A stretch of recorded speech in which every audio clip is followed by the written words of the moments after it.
नमस्कार. प्रेमाची गोष्ट या मालिकेच्या आजच्या भागामध्ये मी तुम्हा सर्वांचे अगदी मनपूर्वक स्वागत करते. आजच्या भागामध्ये आपल्याला पाहायला मिळतं, डॉक्टर सागरला म्हणतात, तुमचा मुलगा पूर्ण खचला आहेस मिस्टर सागर. आदित्यला यातून बाहेर काढायचं असेल तर त्याला जन्मदात्या आईबाबांच्या प्रेमाची जास्त गरज आहे. आता हे ऐकून मुक्ताला धक्काच बसतो. मुक्ता ही आदित्यसाठी ज्यूस घेऊन आलेली असते, परंतु डॉक्टरांचं हे बोलणं ऐकून मुक्ता ही तिच्या हातातील ज्यूस तिथेच ठेवते आणि निघून जात असते. परंतु सागर मुक्ताचा हात पकडतो. आता मुक्ता मागे वळून पाहते तर सागरने मुक्ताचा हात पकडलेला असतो. आता सागरने मुक्ताचा हात पकडलेला असतो हे पाहून मात्र सावणीचा जळफळाट होत असतो. आता सागर इशाऱ्यानेच मुक्ताला तिथे थांबायला सांगत असतो. आता सागर मुक्ताचा हात हातात घेतो आणि डॉक्टरांना म्हणतो की आम्ही आदित्यची संपूर्ण काळजी घेऊ. आता मुक्ताला सागर विश्वासानेच विचारतो, हो ना मुक्ता? तर मुक्ता ही सागरला होकार देत म्हणते, हो सागर, मी आहे तुमच्याबरोबर. आपल्या आदित्यला काहीही होणार नाही आणि तो नक्की बरा होईल, तुम्ही काळजी करू नका. तर आता मुक्ताचा तो विश्वास पाहून सागरलाही खूप आनंद झालेला असतो.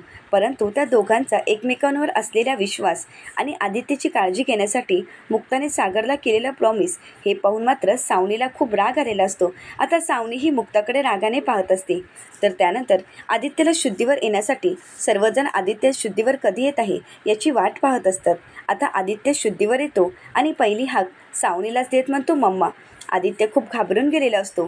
तर आता सावनी ही आदित्यला सावरते आणि म्हणू लागते, आदित्य बेबी, मी आहे. तर त्यानंतर सागरही आदित्यची खूप काळजी घेत असतो.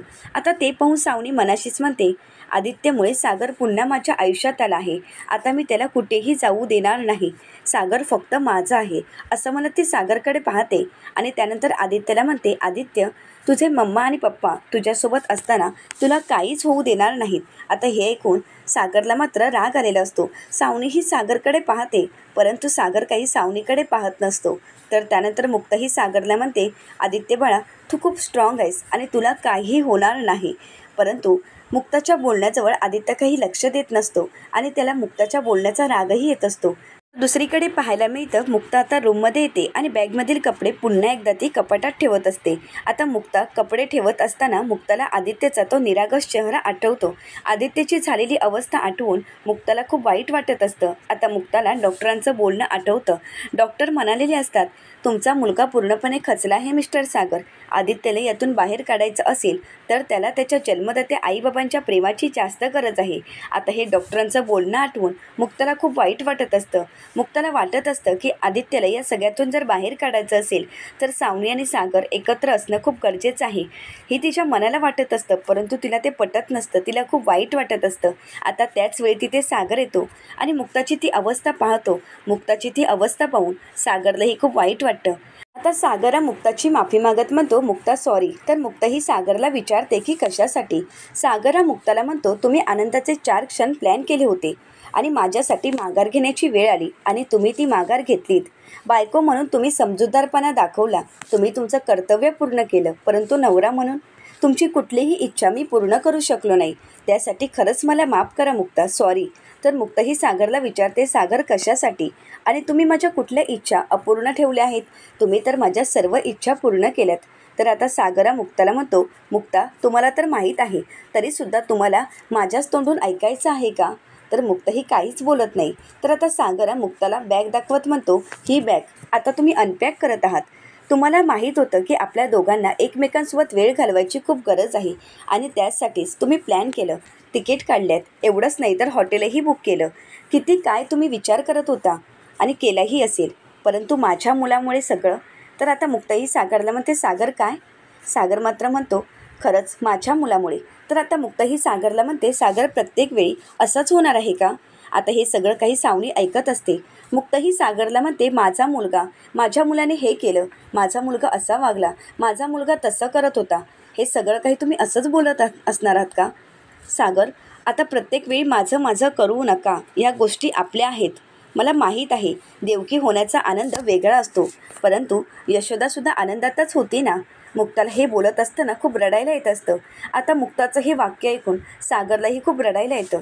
तर सागरा मुक्ताला नकळतपणे मिठी मारतो आणि सागर मुक्ताला मिठी मारून खूप रडत असतो. तर मुक्ताही सागरच्या मिठीत खूप रडत असते. तर त्यानंतर सागर मुक्ताला म्हणतो, तुमच्या आईपणावर आणि प्रेमावर कोणीही शंका घेतली नसती जर आदित्य तुमच्या पोटी जन्माला आला असता तर. दोन्ही मुलांना जन्म न देता खऱ्या आईसारखी तुम्ही काळजी घेत असता.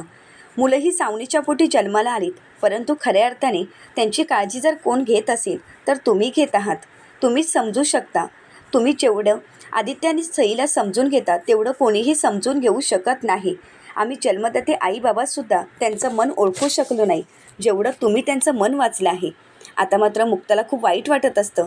मुक्ताही सागरला म्हणते, सागर आपल्याला आदित्यसाठी हे सगळं काही करावं लागणार आहे. मुक्ताही सागरला म्हणते, आपल्याला आदित्यजवळ जास्त लक्ष द्यावं लागणार आहे आणि त्यासाठी आदित्यच्या समोर तुम्हाला सावनीच्या आसपास असावं लागणार आहे. आता हे ऐकून मात्र सागरला खूप राग येत असतो. मुक्ताही सागरला समजावत म्हणते, सागर आपल्याला हे करावं लागणार. मुक्ता सागरचा हातात हात घेते आणि सागरला विश्वास देत म्हणते, सागर आपल्याजवळ दुसरा पर्याय नाही आणि इतकं कराल ना तुम्ही. सागर मात्र काहीच बोलत नसतो. तर मुक्ताही सागरला म्हणते, सागर प्लीज माझ्यासाठी इतकं कराल ना. आता मात्र सागरचा नाईलाज होतो. आता सागर होकार देतो. आता हे ऐकून सावनीला मात्र खूप आनंद झालेला असतो. आता सावनी खुश होत मनाशीच म्हणते, आता खरी मजा येणार आहे. मला बसने पाठवणार होता ना, मला घराबाहेर काढणार होता ना, आता बघू घराबाहेर जायची वेळ कोणावर येते. आता बघ मुक्ता, या सर्वावर जर मी हक्क नाही सांगितला तर नावाची सावनी नाही सावनी. तर दुसरीकडे पाहायला मिळतं, स्वातीही इंद्राताईंना म्हणते, घराला पेंटिंगचा प्लॅन केला, मुक्ताला तिथे पाठवलं, पण ही सावनी दगड आहे दगड, या घरातून हलतही नाही. तेवढ्यातच तिथे लकी येतो आणि इंद्राताईंना म्हणतो, नाहीतर काय. घरी आलं की त्या सावनीला बघितलं की डोकंच फिरतं. खरं तर ती सावनी आपल्या डोक्यावरच येऊन बसली आहे. ही सावनी कधी जाणार इथून. तर आता इंद्राताई त्यांना समजावत म्हणते, अरे पोरांनो, आपलेच हात दगडाखाली अडकले आहेत आणि आदित्यकडे बघून आपण गप्प बसायचं आहे. दोन्ही पोरं सावनीचीच आहेत, परंतु सई मुक्तासोबत असली की अगदी खुश असते आणि आदित्य त्याच्या आईकडे असतो तरीसुद्धा तो टेन्शनमध्येच. तरीसुद्धा त्याची काळजी करावीच वाटते. मला सईची काळजी वाटत नाही, परंतु काळजी वाटते ती आदित्यची. तर त्यानंतर स्वाती म्हणू लागते, मम्मी मला तर आदित्य आणि मुक्ता दोघांचीही काळजी वाटते. अगं किती मन मारेल गती. आता तर तिला तिची ट्रिपही कॅन्सल करावी लागली. मुक्ता एवढी समजूतदार आहे म्हणून ठीक आहे गं. तर आता इंद्राताई म्हणतात, हो गं, आदित्यसाठी स्वतःच्याच नवऱ्याला ती सावनीच्या पुढे ढकलण्याचा प्रयत्न करत आहे. ती तरी काय करणार. कोणती बाई एवढं सहन करेल गं. परंतु मुक्ता हे सगळं काही सहन करत आहे. तर आता स्वातीलाही मुक्ताची खूप काळजी वाटत असते. स्वाती म्हणू लागते, परंतु मम्मी मला एक कळत नाही आहे, सर्व गोष्टी हिच्याच मागे का लागत असतात. एवढी समजूतदार असूनसुद्धा हिलाच सगळं काही का सहन करावं लागत आहे. आता इंद्राताई आई एकविरेला प्रार्थना करत म्हणतात, आई एकविरे मुक्ताला या सगळ्यातून बाहेर काढ, पोरीला सुखात ठेव. आता इंद्राताई, स्वाती, लकी सर्वांनाच मुक्ताची खूप काळजी वाटत असते आणि म्हणूनच सर्वजण आई एकविरेला प्रार्थना करत असतात. तर दुसरीकडे पाहायला मिळतं, मुक्ताही आदित्यसाठी खिचडी बनवते आणि मुक्ताही सागरला म्हणते, सागर मी आदित्यसाठी खिचडी बनवली आहे, तुम्ही घेऊन जा.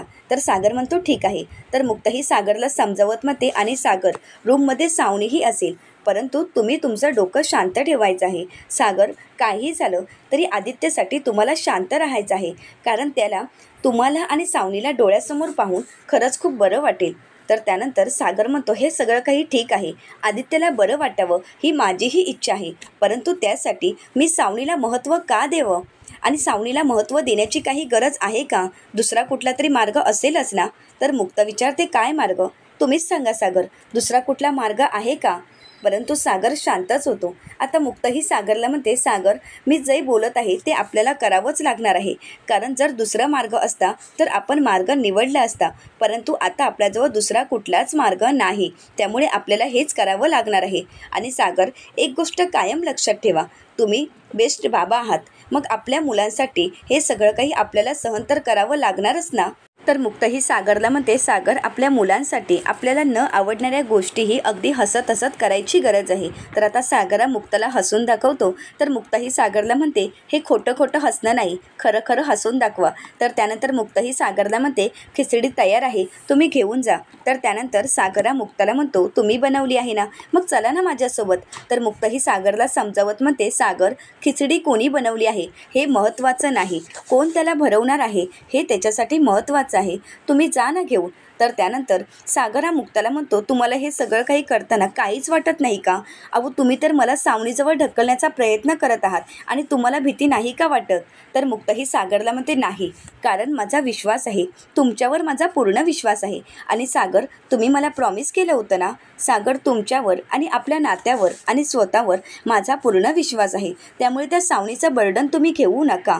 सावनी काय, इतर कोणी जरी तुमच्याकडे पाहिलं तर मग मी. तर आता सागरा मुक्ताला विचारतो, मग तुम्ही काय करणार आहात? दात उपटून काढणार आहात का? मुक्ता म्हणते, नाही नाही, असं मी काहीही करणार नाही. तर सागर विचारतो, मग तुम्ही काय करणार आहात? तर मुक्ता म्हणते, मी काय करणार? मी त्या बाईला सांगेन की तुझे डोळे तपासून घे. सागर विचारतो, का? तर त्यानंतर मुक्ताही सागरला म्हणते, कारण त्या बाईला मी विचारणार आहे, काय पाहिलं या माणसामध्ये? तर सागर म्हणतो, वा, खूप छान. असं म्हणत सागर बाजूला होतो. सागर थोडा मुक्तावर चिडलेला असतो. तर आता मुक्ता ही सागरला समजावत सागरची माफी मागत म्हणते, सॉरी सागर, ऐका ना, आदित्यला वडिलांचं प्रेम मिळावं यासाठीच तर आपण हे सर्व प्रयत्न करत आहोत ना. आणि राहिला प्रश्न बायकोचा हक्क, आणि तो हक्क फक्त माझा आहे आणि तो हक्क मी कोणालाही देणार नाही. सागर, तुम्ही फक्त माझे आहात आणि आता फक्त आदित्यचा विचार करायचा हवा, बाकी कुठलाही विचार मनातही यायला नको. तर त्यानंतर सागरा अभिमानानेच मुक्ताकडे पाहतो आणि मुक्ताला म्हणतो, परत म्हणा, बायको म्हणून अधिकार कोणाचा आहे? तर मुक्ताही लाजतच म्हणते, माझा. असं म्हणत मुक्ताही किचनमध्ये निघून जाते.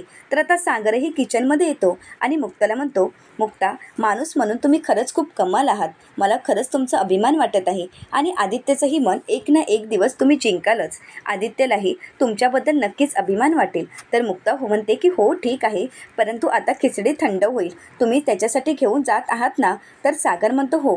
तर आता मुक्ताही सागरजवळ खिचडी देते. तर मुक्ताही सागरला म्हणते, सावकाश. तर आता सागरा आदित्यसाठी खिचडी तर घेऊन जातो, परंतु मुक्ताच्या मनातील गोंधळ काही थांबलेला नसतो. मुक्ताला आदित्यची खूप काळजी वाटत असते. दुसरीकडे पाहायला मिळतं, सागर हा आदित्यला खिचडी भरवत असतो. तर आदित्य सागरसोबत खूप खुश असतो. तर सागर आदित्यला विचारतो, आदित्य, खिचडी कशी झाली आहे? तर आदित्य म्हणतो, खूप छान. तर आता सागर हा आदित्यला म्हणतो, मग ती पूर्ण संपवायची आहे. असं म्हणत तो आदित्यला खिचडी भरवत असतो. आता त्याच वेळी तिथे सावनी येते. आता सागरला आदित्यसोबत पाहून सावनीला आनंद झालेला असतो. आता सावनी ही नाटक करत करत म्हणते, अरे वा, काय खात आहे माझं बेबी? खिचडी, आणि तेही पप्पांच्या हातून. मज्जा आहे एका मुलाची. तर आता सागर काही सावनीच्या बोलण्याजवळ लक्ष देत नाही आणि आदित्यला म्हणतो, आदित्य, तू खूप स्ट्रॉंग आहेस आणि हो, कसलंही टेन्शन घ्यायची काहीच गरज नाही. आणि जरी टेन्शन आलं तरी तुझ्या मित्रासोबत तू बोलू शकतोस. कसं आहे ना, तुझा मित्र तुझ्यासोबत कायम आहे. आणि कोण आहे रे तुझा BFF? तर आदित्य उत्तर देत म्हणतो, पप्पा. तर त्यानंतर सागर आदित्यला म्हणतो, आदित्य, तू बरा झालास ना की मग आपण फिरायला जाऊ. आता आदित्य खुश होत विचारतो, खरंच? आपण म्हणजे तुम्ही, मी, मम्मा आणि सई, हो ना? खरंच आपण चौघानेच जायचं आहे, कारण माझी फॅमिलीच मला हवी आहे, बस, बाकी मला कोणीही नको. परंतु तुम्ही मला प्रॉमिस करा की आपण नक्की फिरायला जाणार आहोत.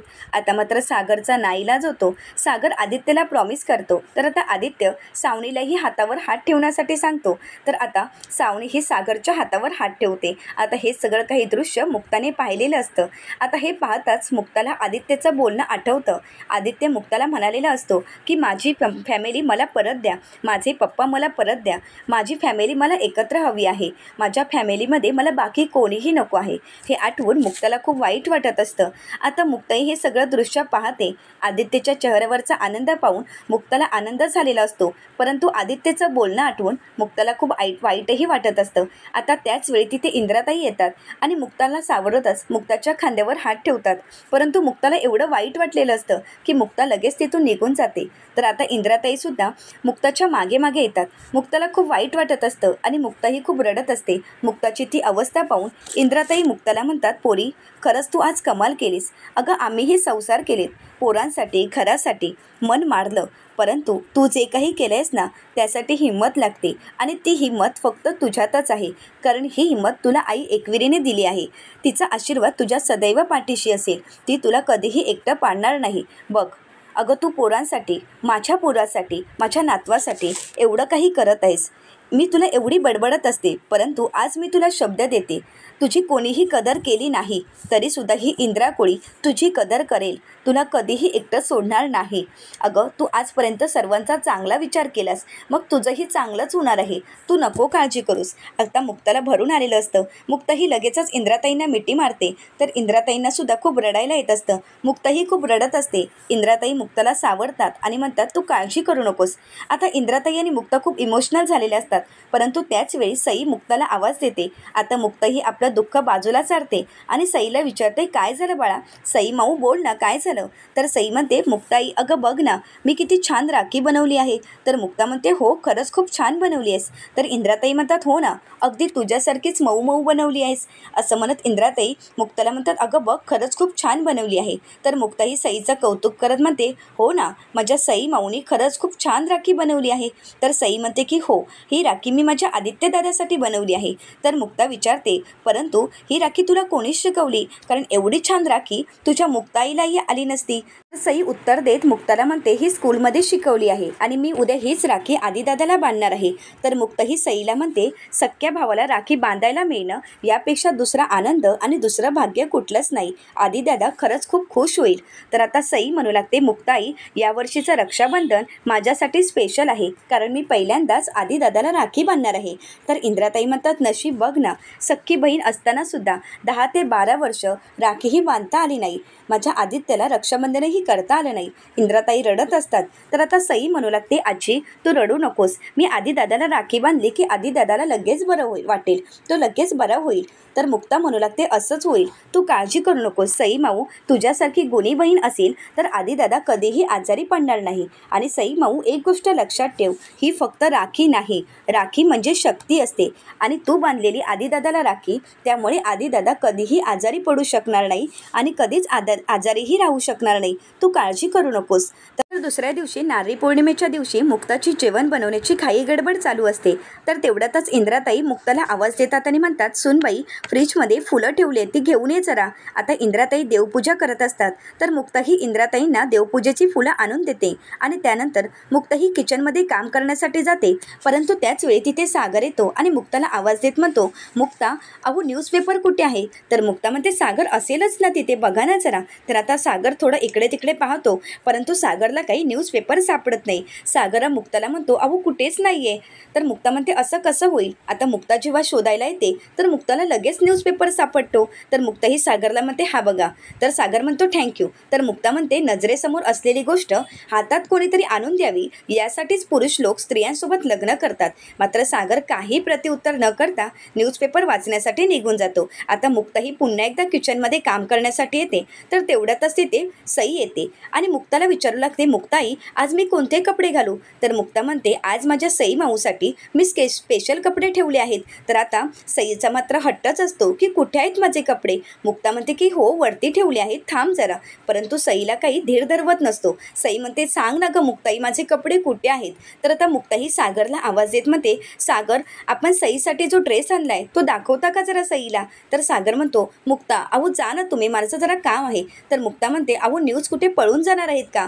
परंतु सागर काही जायला तयार नसतो. तर आता मुक्ता ही सईला म्हणते, सई माऊ तू जा पुढे, मी आलेच. आता तेवढ्यातच तिथे लकी येतो आणि मुक्ताला म्हणतो, गुड मॉर्निंग वहिनी.